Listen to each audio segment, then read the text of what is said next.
وہ گرمی کا موسم تھا۔ درخت، ندی، جنگل سب گرمی کی شدت کی وجہ سے خشک ہو گئے تھے۔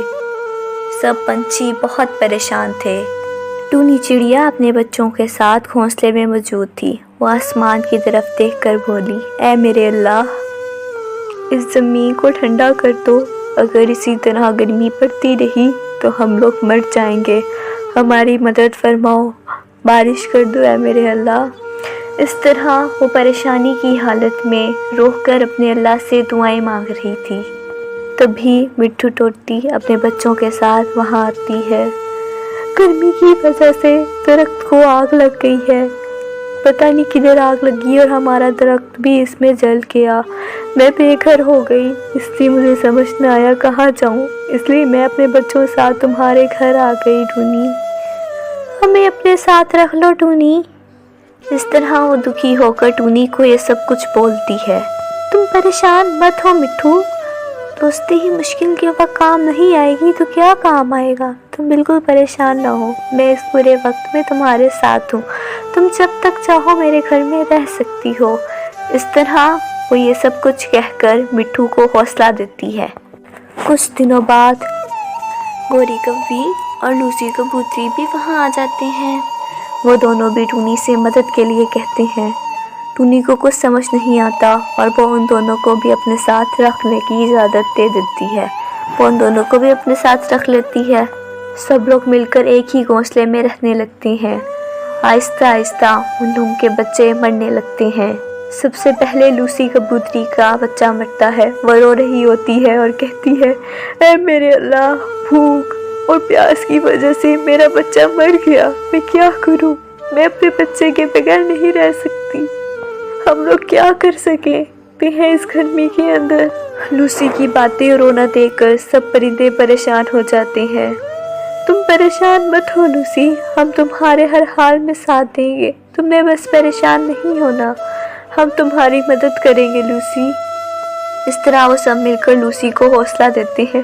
اب میں جیوں بھی تو کس کے لیے جیوں؟ میں یہاں سے دور چلی جاؤں گی۔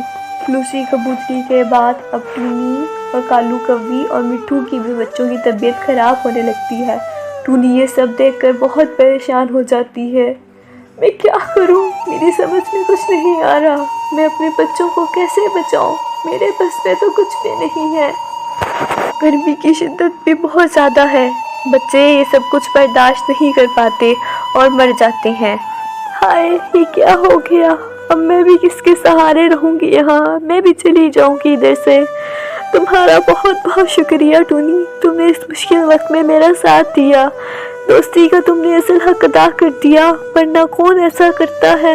کون اپنے دوست کے برے وقت میں اس کے کام آتا ہے؟ میں تمہاری بہت بہت شکر گزار ہوں ٹونی، تم نے مجھ پر بہت بڑا احسان کیا۔ میں اور میرا بچہ جتنے دن تمہارے ساتھ رہے، تمہارا بہت بہت شکریہ۔ تمہارا اپنا گھونسلہ بھی چھوٹا تھا، پھر بھی تم نے ہمیں اپنے ساتھ رکھا ٹونی۔ تم کدھر جاؤ گی گوری؟ جہاں مجھے کھانا مل جائے گا میں وہاں چلی جاؤں گی۔